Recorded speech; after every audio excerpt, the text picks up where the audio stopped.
Good morning, dear student, and welcome to online class. Dear student, your lesson Food Security in India is in process. Last day we learned agriculture, its importance.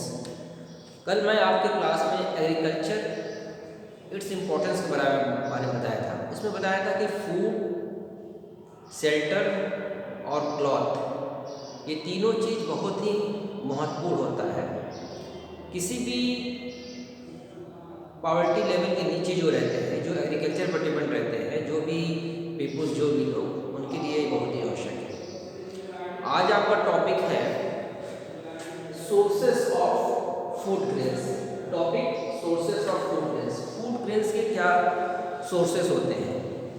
तो with her varied condition of relief, climate and soil, Indian produce a large variety of crops. Bharat जो है climate के आधार पर, जलवायु के आधार पे, मिट्टी के आधार पे और वेदर के आधार पे बहुत सारे वैरायटी के फूड्स उत्पादन करते हैं, फसल उत्पादन करते हैं। इसमें सबसे पहला आता है क्रील्स। क्रील्स मतलब होता है जो मोटे अनाज होते हैं। जैसे cereals over about their further of the total cropped and of the country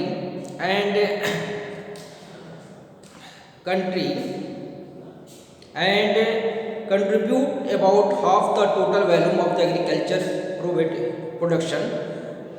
ठीक है, इसमें राइस आ गया, वीट आ गया, millet and maize and important cereals crops of India. Bharat में जितने भी मोटे प्रकार के अनाज आते हैं ये क्रील्स क्रॉप्स में आते हैं। उसके बाद आपका pulses and oil seed.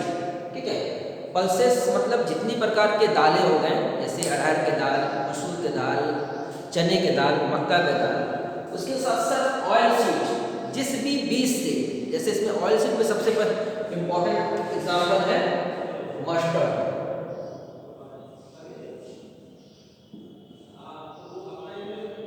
Mustard मतलब होता है सरसों।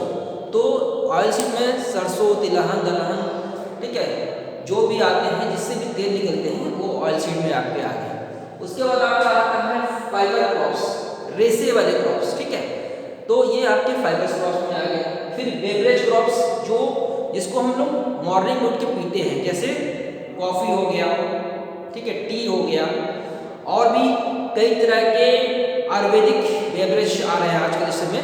ठीक है, ग्रीन टी, येलो टी, कई तरह के टी आ गए, that is called beverage crops. And last is cash crops. ठीक है, तो सबसे पहले क्रील्स के लिए आपका मस्टर्ड, फिर फाइबर क्रॉप्स और बेवरेज क्रॉप्स, और आपका ये है next cash crop. Cash crop क्या होता है? कैश क्रॉप ये होता है, जैसे इसमें एग्जांपल आता है शुगर केन का, गन्ने का। गन्ने में ये होता है, जैसे आप एग्रीकल्चर खेतों में गन्ने तैयार कर रहे हैं, और जैसे ही आप गन्ना तैयार होता है, वैसे बिजनेसमैन हो गए, चाहे आपके कस्टमर, आप आए, गाड़ी लेके आए, गाड़ी खड़ा हुआ और उस पर है लोडिंग होती है, लोडिंग के बाद तुरंत पेमेंट होते हैं, ऑन दी स्पॉट पेमेंट हो जाते हैं, that is called cash crop. फिर उसके बाद क्रील्स क्रॉप्स, और क्रील्स क्रॉप्स के बारे में मैं ऊपर ही आपको बता चुका हूँ। तो इसमें जो इतने सोर्सेस ऑफ फूड ग्रेन में सबसे मेन पहला क्रील्स क्रॉप्स है और दूसरा पल्सेस। इसके बाद एक नया हेडिंग आ रहा है आपका the international year of rice. इसका शॉर्ट फॉर्म है IYR, इसको बोलते हैं इंटरनेशनल ईयर ऑफ राइस। तो इंटरनेशनल ईयर ऑफ राइस क्या होता है, सुनिए।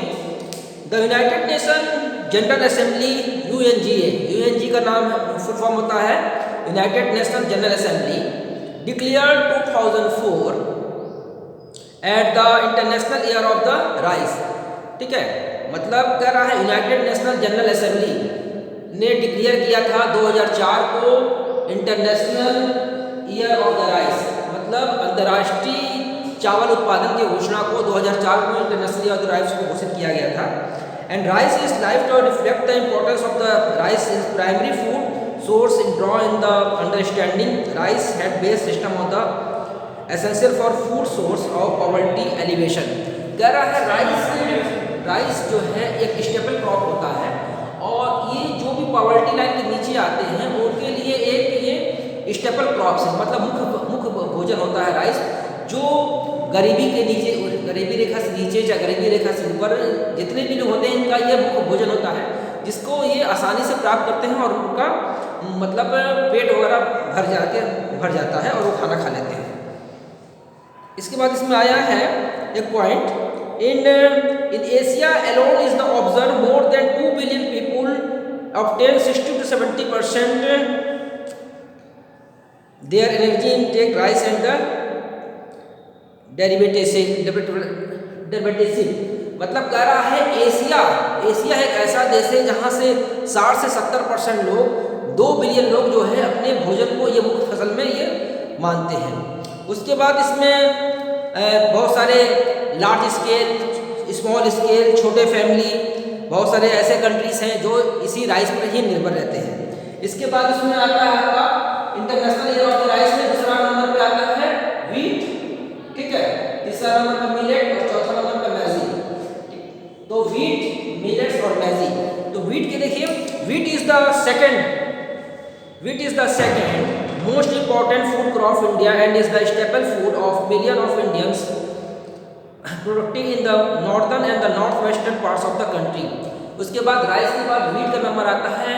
वीट भी एक मतलब गेहूं के बाद दूसरे नंबर पे ये आता है और इसको भी ये स्टेपल क्रॉप में भारत जो इसको भी स्टेपल क्रॉप में मानता है, मुख्य भोजन में मानता है। India is world's largest production of millets provide protein rich food for the poor people and fodder and the cattle. इस तरह भारत जो है बड़े पैमाने पे मिलेट्स का उत्पादन करता है और जिसके साथ साथ ये उसमें गरीबी से रेखा से नीचे रहने वाले लोग और उसके साथ साथ जो फूडर, जो पशुओं के चारा होते हैं उनके भी इसमें यूज आते हैं।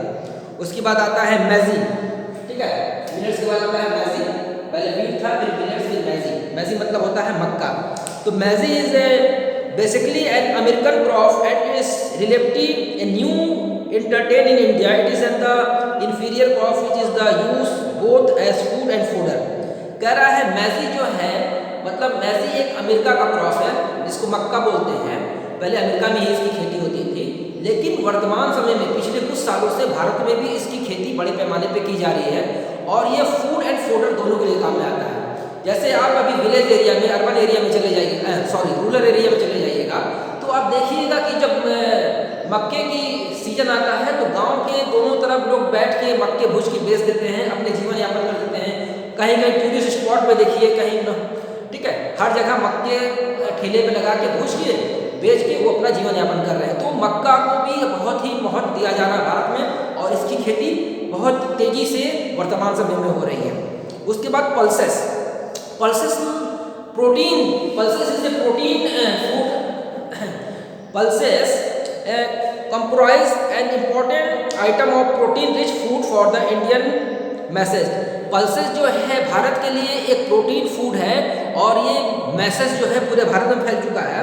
Most of whom are vegetarian, मतलब उनके लिए जो मैक्सिमम वेजिटेरियन है, जो मांस वगैरह नहीं खाते हैं, मछली, अंडे, ठीक है, मुर्गे जो नहीं खाते हैं, उनके लिए दाल जो है बहुत ही इम्पोर्टेंट महत्व रखता है।